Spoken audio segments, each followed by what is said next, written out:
দৈনন্দিন জীবনে আমরা প্রতিনিয়তই কোনো না কোনো সমস্যায় আক্রান্ত হই। আমরা জেনে না জেনে প্রতিদিন অসংখ্য ভাইরাস এবং ব্যাকটেরিয়াতে আক্রান্ত হচ্ছি, যা আমাদের দেহের রোগ প্রতিরোধ ক্ষমতা বা ইমিউনিটি সিস্টেমটা যদি ভালো থাকে, তাহলে সেই কিছু অদৃশ্য ভাইরাস এবং ব্যাকটেরিয়াকে সেই ইমিউনিটি সিস্টেম ভালো থাকলে সেগুলোর সাথে যুদ্ধ করে আমাদেরকে সুস্থ রাখে। কিন্তু যখন ভাইরাস এবং ব্যাকটেরিয়াগুলোর সাথে আমাদের দেহের ইমিউনিটি সিস্টেম পরাজিত হয়ে যায় যুদ্ধে, তখনই সেটা আমাদের বিভিন্ন উপসর্গ হয়ে প্রকাশ পায়। যেমন ধরেন হাঁচি, কাশি, জ্বর, মাথা ব্যথা, লুজ মোশন, এছাড়াও বিভিন্ন রকম রোগগুলো।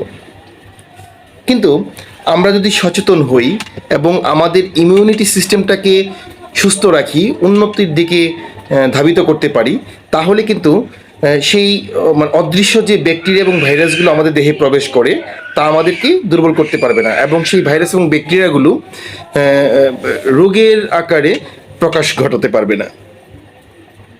তার জন্য আমাদের প্রথম যেটা করণীয় সেটা হচ্ছে সচেতনতা।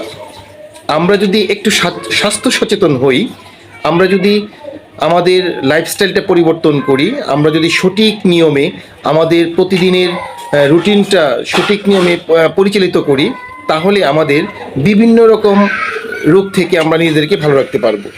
আর এর জন্যই আমরা কিছু ন্যাচারালি হেলথ টিপস দিয়ে থাকি প্রতিদিন।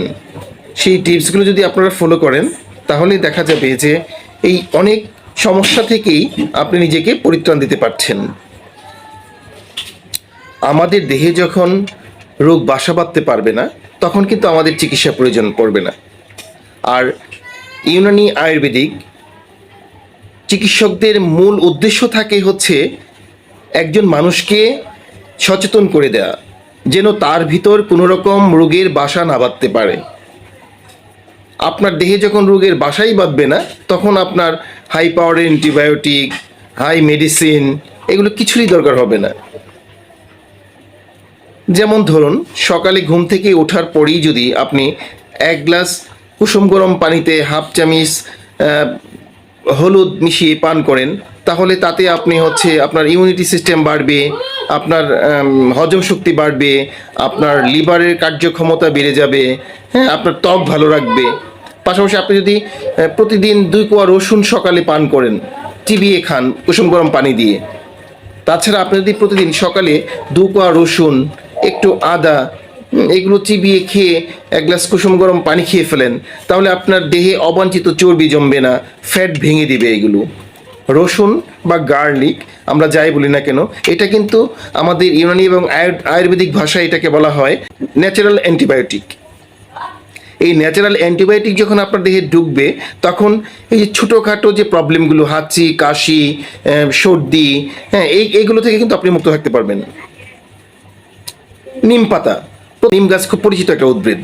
এই নিম পাতার ফাঁকি যদি আমরা প্রতিদিন 1 চামচ খেতে পারি, আমাদের দেহে কোনো রকম বিষক্রিয়া বা আমাদের দেহের যে আমাদের রক্তের যে কিছু দূষিত উপাদান জমে, সেগুলো কিন্তু ধ্বংস হয়ে যাবে। আমরা বিভিন্ন খোঁচ পাঁচরা বা আমাদের বিভিন্ন রকম চর্মরোগ থেকে আমরা মুক্ত থাকতে পারবো, কারণ নিম পাতা আমাদের রক্তকে ডিটক্সিফাই করে, আমাদের রক্তের যে বিষাক্ত কিছু উপাদানগুলো জমে সেটাকে ডিটক্সিফাই করে পিউরিফাই করে দেয়। আসলে আমরা এইগুলো যদি অনুসরণ করি, আমরা যদি 40 মিনিট বা 50 মিনিট প্রতিদিন ঘাম ঝরা ব্যায়াম করি, তারপরে আমরা একটু শর্করা জাতীয় খাবারটা কম খেয়ে আমরা বেশি করে সবুজ শাকসবজি, রঙিন শাকসবজিগুলো গ্রহণ করি, পর্যাপ্ত পরিমাণে নিয়ম মতো পানি পান করি, আমরা এমনিতেই সুস্থ থাকতে পারবো। তাই আমাদের প্রত্যেকের উচিত হবে সুস্থ সুন্দরভাবে বাঁচতে হলে কিছু নিয়ম মেনে চলা, আমাদের লাইফস্টাইলকে পরিবর্তন করা। আমরা আমাদের রোগের 50% সমাধান দিতে পারি আমাদের লাইফস্টাইল পরিবর্তনের মাধ্যমে। আমরা যদি আমাদের লাইফস্টাইল পরিবর্তন করি এবং খাবার দাবারের দিকে সচেতন হই, আমরা 70 থেকে 80% নিজেকে রোগমুক্ত সুস্থ সুন্দর দেহের অধিকারী রাখতে পারব। পরিশেষে সবার সুস্বাস্থ্য কামনায় আমি ডাক্তার পলাশ আজ এখানেই বিদায় নিচ্ছি।